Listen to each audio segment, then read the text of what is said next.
귀신 씌면은 사람들이 어떤지 궁금해요. 빙의를 말씀하시는 거죠? 빙의 환자가 일단 이런 무당 점집을 오잖아요. 그러면은 입구에서부터 떨면서 막 눈물 콧물 나 들어가기 싫어 막 이러면서 막 와요. 근데 그런 분들은 보통 누군가의 손에 이끌려 와요. 왜냐면은 옆에서 봤을 때 평소에 얘 같지가 않고 얘처럼 말을 안 하고 얘처럼 행동을 안 하고 좀 이상해. 막 자꾸 헛짓거리만 해. 그러면은 옆에 있던 사람은 이상하잖아요. 또 이거 안 되겠다. 귀신병이다. 이거는 정신병원에 가든 점집을 가든 해보자. 이렇게 해가지고 보통 끌고 와요. 그리고 제일 대표적인 게 내가 평소에 했던 말과 행동과 생각 이런 것들 외에 전혀 막 안 했던 것들을 행하죠. 그리고 좀 알 수 없게 대범해져요. 조울증 환자랑 빙의 환자랑 헷갈릴 것 같다 이렇게 들으니까. 이것도 위험 발언인데 정신병의 대부분이 귀신병이에요. 약으로 해결 안 되면은 맞아요. 네.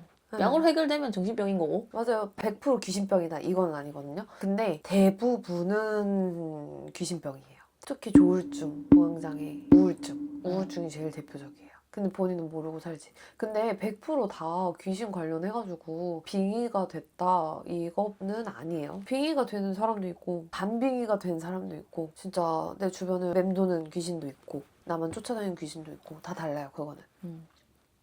본인 스스로가 알아차리기 좀 힘들 것 같은데요. 본인 스스로가 알아차리는 사람도 있어요. 그러니까 정신병원에 가도 해결이 되지 않거나 아니면은 원래 좀 정신병원 가볼 생각은 못 했는데 그냥 점이나 한번 봐볼까 하고 왔어. 왜냐면은 점이나 봐볼까 하는 이유가 사람마다 다 다르겠지만 내가 요즘 좀 이상한 거 같은데 뭐가 이상한 건지 모르겠어. 이런 생각을 가지고 오시는 분들도 있어요. 그분이 이제 목류병 환자였어요. 그분은 빙의였어요. 근데 정신력이 어떻게 보면 굉장히 강한 분이었거든요. 네. 근데 수가 안 좋았던 거예요. 그런데 어디 결혼식인가 거기를 갔다가 잘못 빙의가 돼가지고 온 거예요.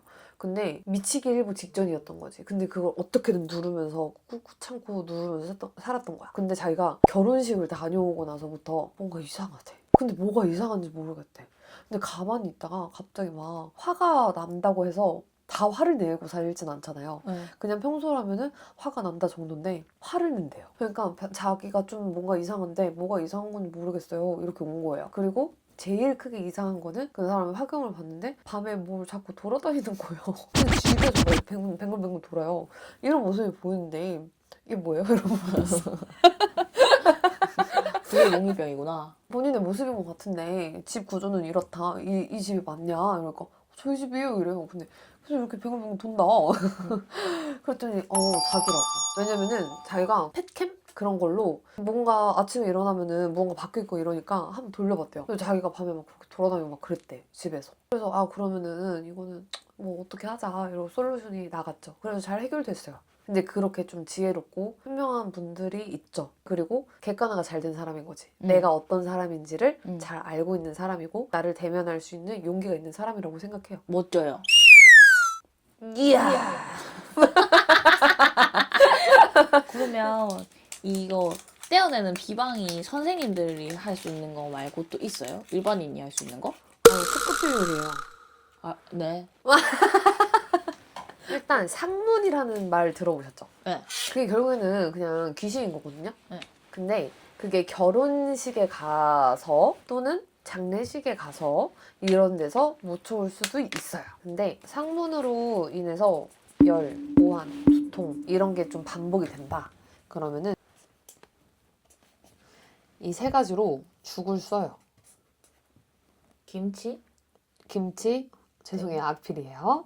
된장, 소금 이런 걸로 죽을 써서 집 안에 곳곳을 다 돌려요. 엥? 돌린다는 게? 그 죽을 쓴 거를 들고 요 안에 뭐 다용도실부터 해서 안방, 화장실, 창고, 베란다 이렇게 한 바퀴 다 둘러요. 그 이게 들고 이렇게 하라고요? 네, 이렇게 한 바퀴 싹 돌고 거실 나가서 한 바퀴 싹 돌고 이렇게 다 집안을 한 바퀴 다 훑어. 그러면 이제 귀신들이 그 밥을 먹기 위해서 그 밥을 따라 나오겠죠. 그리고 나서 동네에 가장 큰 나무라고 하긴 좀 그런데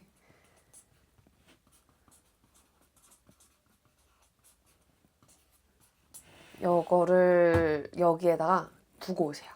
그런데도 좀 해결이 안 된다. 그러면은 뭔가 도움이 필요한 거죠. 근데 옛날 어른들은 그랬대요. 집에 애가 갑자기 열경기 하고 막 그런 경우 있잖아요. 그럴 때 옛날에 뭐 119가 있어요. 응급실이 있어요. 그럴 때는 이렇게 죽을 써가지고 현악나무에다가 가는 길에 이미 애가 울음을 멈추고 나아지고 막 그랬대요. 그런 전례가 있고 그걸 많이 들었어요. 근데 저도 한번 겪어본 적 있어요. 친구 아버지 장례식장을 갔는데 그 장례식장이 진짜 이렇게 높은 데였어요. 그리고 이쪽에 이렇게 장례식장이 입구가 있는 데였어요.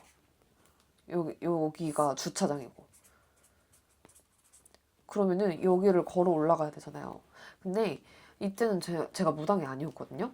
근데 여기를 걸어 올라가는데 진짜 누가 내 발목을 계속 이렇게 잡는 느낌. 오르막길이라서 힘든가 보다. 그러면서 갔어. 그리고 나서 집에 왔는데 볼이 이렇게 부은 거예요. 목까지 이렇게 해가지고. 근데 병원을 갔는데 잘 모르겠대. 그래서 그냥 소염제랑 항생제랑 이런 거 주고 붓기가 일단 가라앉을 때까지 한번 지켜보시죠. 3일 뒤에 내원하실게요. 이러고 집에 갔어. 근데 막 열 나고 오한 오고 두통 오고 막 미치는 것도 계속하고. 그러니까 저도 완전 상문을 몸으로 받은 거죠. 그래서 그때 저도 신어머니 제갓집이라 그랬잖아요. 근데 엄마는 존나 온 거야. 귀신같이. 너 무슨 일 없니? 저 안 그래도 아파서 죽을 것 같아요. 그러고 얼굴 사진을 찍어서 보내줬어. 그랬더니 이 방법을 알려주신 거예요. 아. 그리고 나서 딱 자고 일어났는데 거짓말처럼 나갔어요. 얼굴이. 오, 신기하다. 그쵸? 그래서 이렇게 했는데도 불구하고 안 되면 찾아오시라. 네, 그게 좋죠. 질질 끌어봤자 죽을 게 없어. 그랬으면 좋겠어요. 아, 이거 개꿀팁인데. 이거 보신 분들은 페르로쉐를 하나씩 드세요. 저한테 줄 수는 없으니까요. 비리 소리 뚝 하고 날아가 루루라랄라 루루라라따따라따따따라따따따따따따따따따라루루라라